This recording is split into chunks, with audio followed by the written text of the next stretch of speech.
Welcome to another deep dive. Oh, yeah. So today we're diving into a whole day's worth of news from December 1st, 2024. Oh, We've got newspapers from all over. from all over the country. Yeah, That's quite the stack. it is. Looking forward to this. And it's a day full of surprises. I bet. Yeah. So we've got everything from political shakeups with some familiar faces back in the spotlight to a really bold move by a major automaker that could totally reshape a city skyline. Oh, wow. And even a heartwarming story about community art. Oh, that's nice. Yeah. A little bit of everything. Yeah. I like It's going to be good. It's like taking a snapshot of the nation all at once, you know? Totally. Yeah. And, things are interesting when you've got Donald Trump back in the White House after defeating Kamala Harris. So the LA Times is pointing out one particular cabinet pick that's gotten some attention, and that's Robert F. Kennedy Jr. for Health and Human Services. Oh, yeah. RFK Jr. Yeah. That's definitely a controversial pick. Yeah. Especially with his stance on vaccine. Yeah.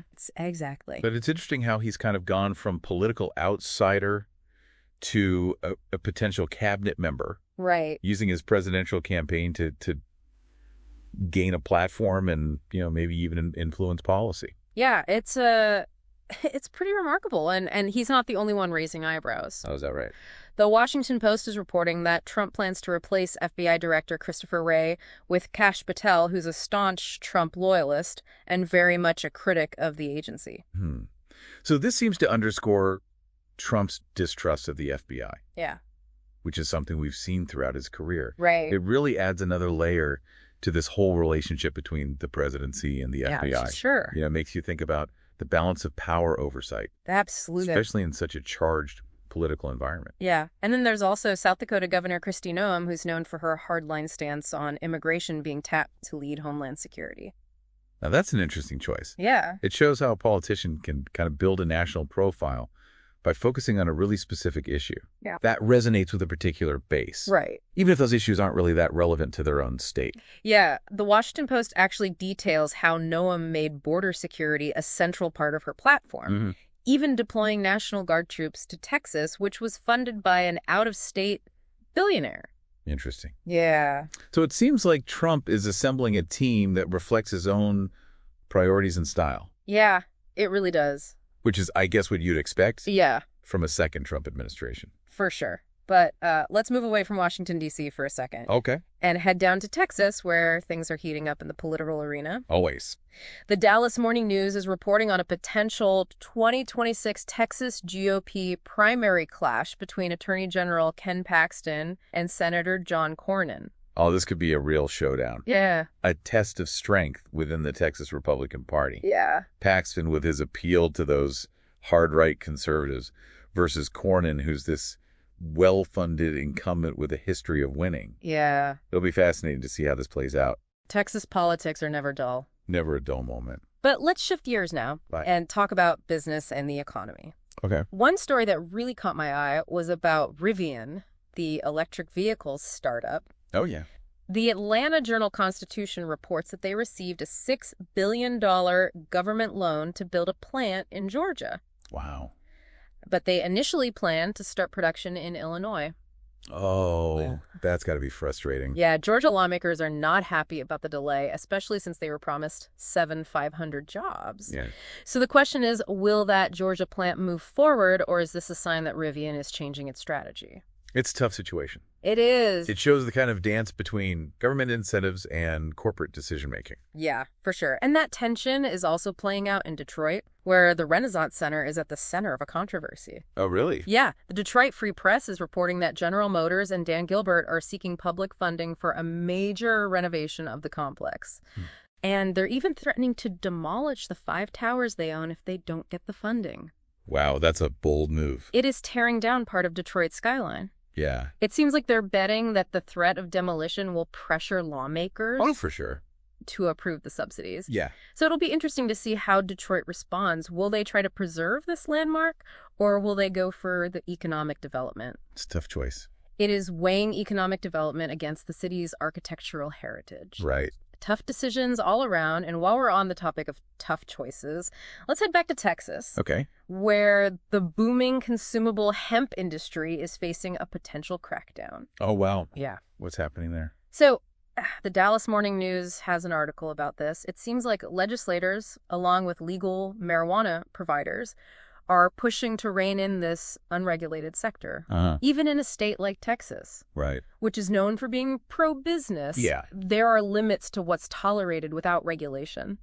It makes you wonder how these new industries pop up so quickly. Yeah. And the challenges of establishing rules after the fact. Totally. Now let's shift gears again and talk about an issue that's impacting everyone everywhere, climate change. Yeah, that's the big one, isn't it?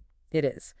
The Baltimore Sun is reporting on a severe drought in Maryland. Oh, wow. That's forcing cattle farmers to dip into their winter hay supply early, and it's resulting in lighter calves. So this isn't just about the farmers. Right. This could affect food prices down the line. Absolutely. And speaking of ripple effects, let's look at Tampa Bay, where back-to-back hurricanes Helene and Milton have exposed the vulnerabilities of their flood defenses. Oh, no. Yeah. The Tampa Bay Times paints a pretty grim picture.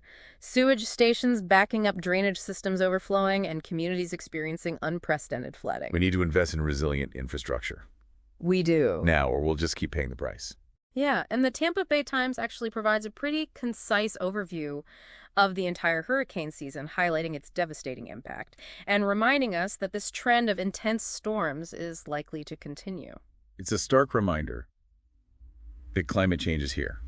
It is. It's impacting lives. Yeah. And we need to take it seriously. Absolutely. Amidst all the political battles, economic uncertainty, and climate challenges, it's easy to feel overwhelmed. Yeah, it really is. But there are still glimmers of hope. I hope so. Yeah, stories that remind us of the power of community and human connection. I like those. Yeah, and the Detroit Free Press shares one. It's about a vibrant mural in Alkebulan Village that's reflecting the community. It features children and elders. That's beautiful. It is a beautiful example of how public art can foster a sense of belonging and identity. It can bring people together. It really can. And speaking of preserving our heritage, the Boston Globe highlights a touching story of an 81-year-old woman who dedicated herself to rescuing a century-old Jewish mural from an attic in Massachusetts. Wow, what a story. It is. It's a reminder that even small acts of preservation can have a huge impact. Yeah.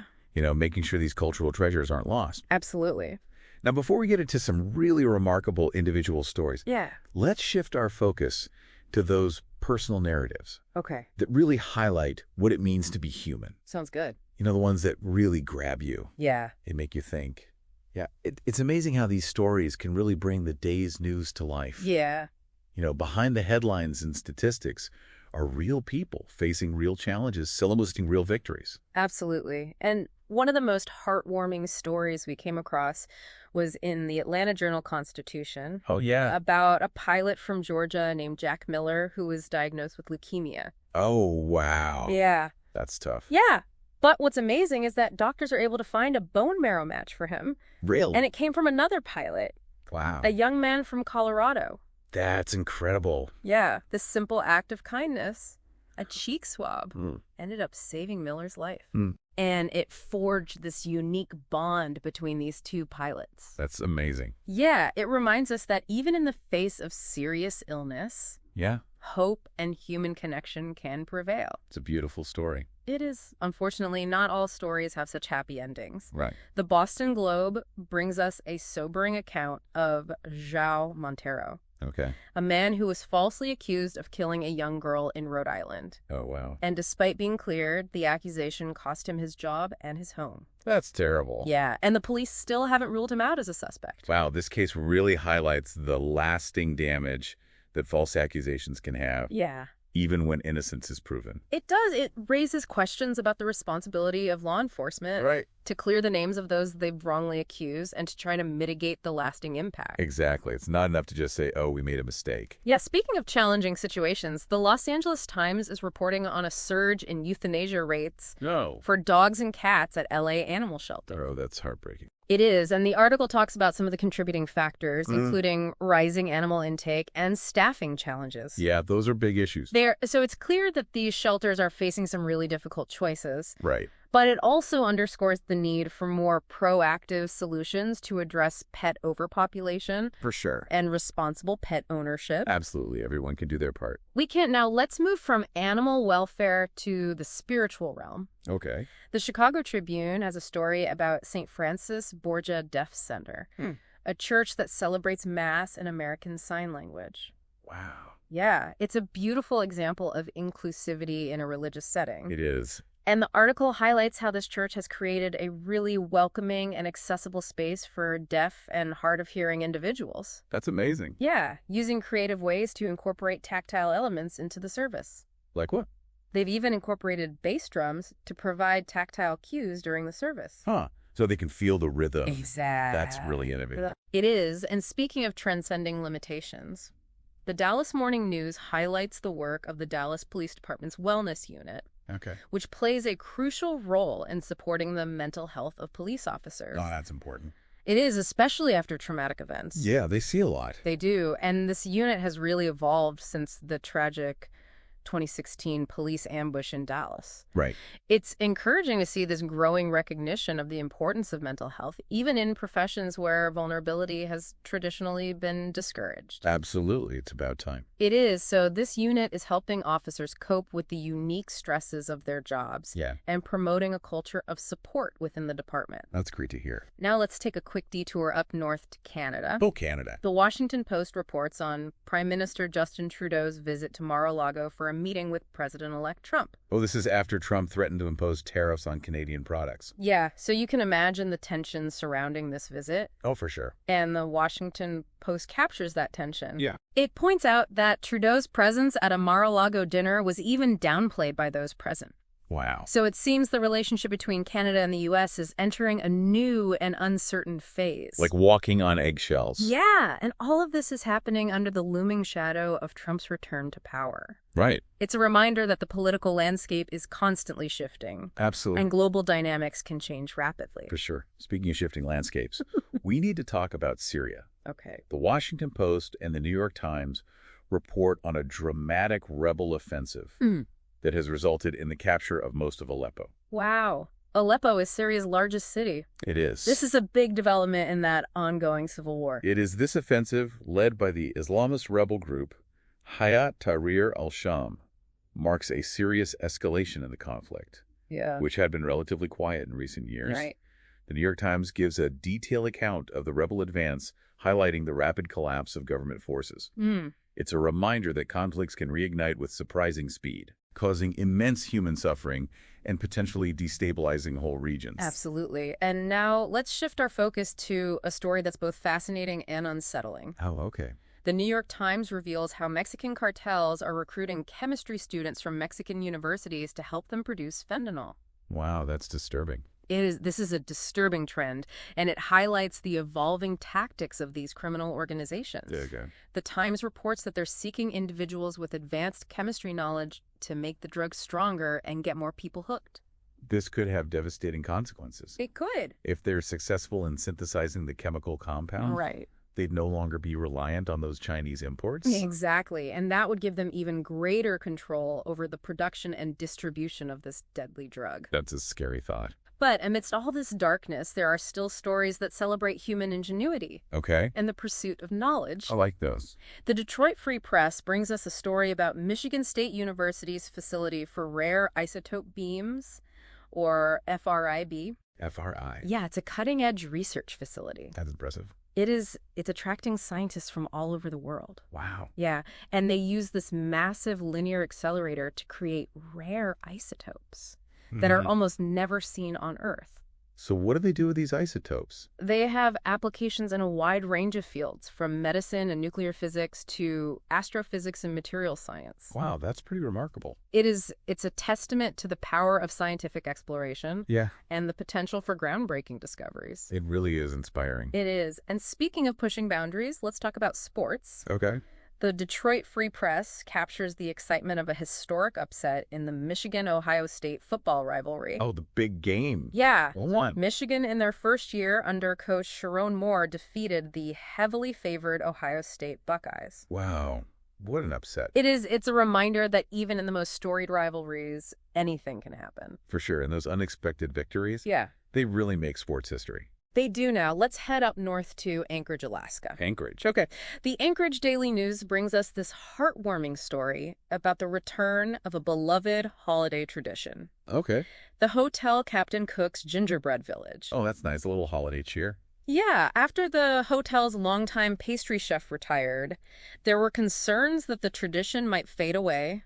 Oh, no. Yeah, but then culinary arts students from the University of Alaska Anchorage stepped up to the plate. Oh, that's great. Yeah, taking on the challenge of creating this elaborate gingerbread display. That's wonderful. It is. The Anchorage Daily News really captures the magic of this gingerbread village, describing its intricate details, the students' dedication, and the joy it brings to locals and visitors alike. It's a reminder that even amidst all the news, good and bad, Yeah. there are still those small acts of creativity and community spirit that make life a little brighter. Absolutely. And sometimes those small acts can have a ripple effect, Right. inspiring others and reminding us of what's truly important. I like that. Speaking of inspiring acts, the Washington Post has an interesting article about the growing trend of journaling. Journal. Yeah, among NFL players. That's interesting. What prompted this? It seems that players are finding that journaling helps them process their emotions, cope with stress, and maintain their mental well-being. Oh, that makes sense. Yeah, which is crucial in a high-pressure, high-visibility sport like football. For sure. It's a reminder that even those who seem to have it all Yeah. can struggle with internal challenges. Right. And finding healthy coping mechanisms is crucial. Absolutely. And it's also encouraging to see mental health awareness gaining acceptance in a culture that has traditionally emphasized toughness and stoicism. Absolutely. It's a sign of progress. Now let's turn our attention to the world of art and cultural preservation. Okay. The San Francisco Chronicle has a unique story about the survival of a scene shop after the closure of the California Shakespeare Theater. A scene shop, so where they build the sets. Yeah? But the theater closed. How did the shop survive? Well, it turns out they had already been diversifying their work building sets for other companies in the Bay Area. Oh, smart. Yeah, and when Cal Shakes closed, they decided to go independent, forming their own company. That's fantastic. What a great example of adaptability Yeah. and resilience. One door closes, another one opens. Exactly. And speaking of creating welcoming spaces, I want to share a story from the San Francisco Chronicle about Muttville. What, Phil? Yeah, a senior dog rescue center that has undergone a major redesign. Oh, I love stories about animals finding loving homes. Tell me more. So Muttville is not your typical shelter. Okay. It's been designed to create a really comfortable and enriching environment for older dogs. Oh. With cozy seating, sound-absorbing floors, and even a cafe vibe. It sounds like a haven for these often overlooked senior pups. It is. Yeah. The Chronicle describes it as a place where these older dogs can relax, socialize, and hopefully find their forever homes. That's wonderful. It's heartwarming to see a shelter that really prioritizes their well-being. It's a reminder that every dog, regardless of age, deserves a chance at love and happiness. Couldn't agree more. Speaking of second chances, the Orlando Sentinel brings us a concerning report about a potential debate brewing over fluoridation in Central Florida. Fluoridation, that's been a topic of discussion for decades. It has. What's prompting this renewed interest? Well, it seems that Florida Surgeon General Joseph Ladapo is urging communities to stop adding fluoride to their water, reigniting this long-standing debate about its safety and effectiveness. Oh, that's going to be controversial. It is. The Sentinel details Ladapo's concerns about potential health risks, while also highlighting the views of those who support fluoridation as a safe and effective way to prevent tooth decay. It's a complex issue. It is. With valid arguments on both sides. Yeah, and ultimately it's about prioritizing the health and well-being of our communities based on the best available evidence. Exactly. Well said. Speaking of community well-being, let's talk about the importance of local journalism. The Orlando Sentinel features a compelling piece from their editor-in-chief, Julie Anderson, urging readers to support their investigative journalism. Local journalism is so important. It holds those in power accountable. Yeah. And keeps the public informed about crucial issues. Absolutely. That might otherwise go unnoticed. Right. And Anderson highlights several examples of the Sentinel's impactful reporting. Oh, like what? Including investigations into a state representative's family-run school and the dangers of pedestrian fatalities on Orlando's roads. Wow, those are important stories. They are. And these investigations take time, resources, and a commitment to uncovering the truth. For sure. It's not always easy. It's not, but it's essential for a healthy democracy. Absolutely. I think Anderson makes a strong case that supporting local journalism is an investment in transparency, accountability, and a more informed citizenry. For sure. And speaking of accountability, the Sentinel also reports on a potential safety hazard on one of Central Florida's busiest highways, Interstate 4. Oh, no, not I-4. Yeah, it seems the shoulders, already notoriously narrow, are about to get even slimmer. Oh, no. Due to construction. I-4 is already known for its heavy traffic. It is. And congestion. Yeah, so this sounds like a recipe for disaster. It does. And the article highlights the concerns of road rangers who are responsible for assisting stranded motorists. Yeah. And it's clear that these reduced shoulders pose an increased risk. For sure. Both for drivers and emergency responders. It's a good reminder that infrastructure projects, while necessary for improvement and expansion, need to be carefully planned and executed. They do. Now, before we wrap up this segment of our deep dive, let's highlight a story that celebrates cultural richness and diversity. Okay. The Chicago Tribune features a fascinating article about the preservation of Black cowboy and cowgirl traditions in Northwest Indiana and the Chicago area. Oh, that's cool. Yeah, it's a reminder that the American cowboy tradition is far more diverse than many people realize. Right. And the article explores the history of Black cowboys and cowgirls, their contributions to American history, and how those traditions are being kept alive for future generations. It's a testament to the resilience and adaptability of culture. For sure. Finding new expressions and keeping traditions alive, even as communities evolve. Exactly. Why? Now let's take a moment to gather our thoughts before diving into the final leg of our journey. Sounds good. Through December 1st, 2024. All right, so we're back, and we've covered a lot of ground already, from politics and economics to climate change, and even some heartwarming stories. Yeah, it's been quite a ride. It has, but we've still got some fascinating news to uncover from our December 1st stack of papers. Okay, let's dive back in. Let's do it, and let's start with a story that's grabbing international attention. Taiwan's president is making his first Pacific tour, and his first stop is generating quite a buzz. Oh, this is a tricky one, isn't it? It is. The Honolulu Star-Advertiser is reporting on President Lai Ching-te's arrival in Hawaii. Okay. Highlighting the warm welcome he received from Governor Josh Green and other dignitaries.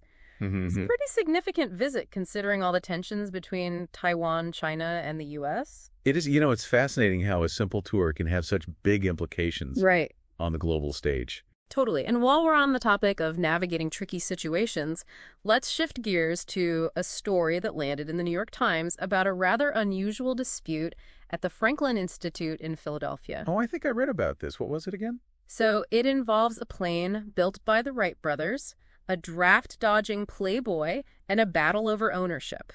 Wow, that's quite a combination.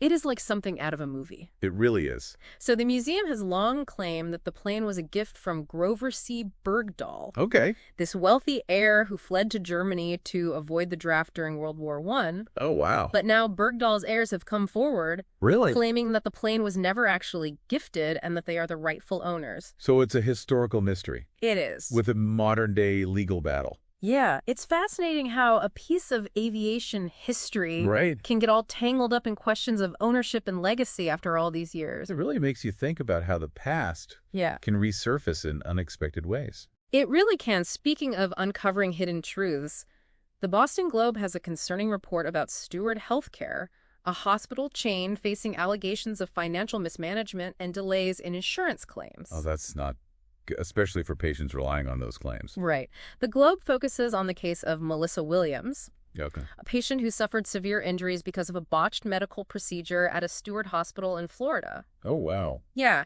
And despite what seems like a clear case of malpractice, she hasn't received any compensation from the hospital chain.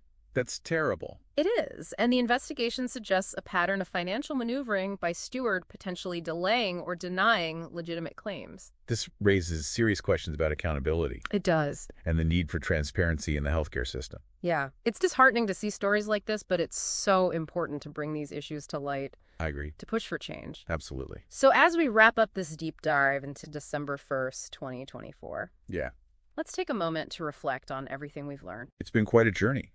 We've seen political tides turning economies in flux and communities dealing with climate change. We have, but amidst all that complexity, we've also seen the incredible resilience of the human spirit. That's true. We've seen people facing adversity with strength, Yeah. and compassion and creativity. Absolutely. And these newspapers from across the country have really given us a glimpse into the heart of a nation. They have reflecting both its struggles and its aspirations. It's a good reminder that even in a world that feels divided and uncertain, there are countless stories of hope, connection, and the pursuit of a better tomorrow. That's a great point. So as we finish up this deep dive, let's carry these stories with us, the lessons we've learned, and the importance of staying informed and engaged with our communities. I agree. And never lose sight of that shared humanity. Yeah. That binds us all, reminding us that even when things are tough, there's always room for kindness, compassion, and the belief that we can make things better. Thank you for joining us on this exploration of a single day in the life of our nation. It's been a pleasure. Until next time, stay curious, stay engaged, and stay hopeful.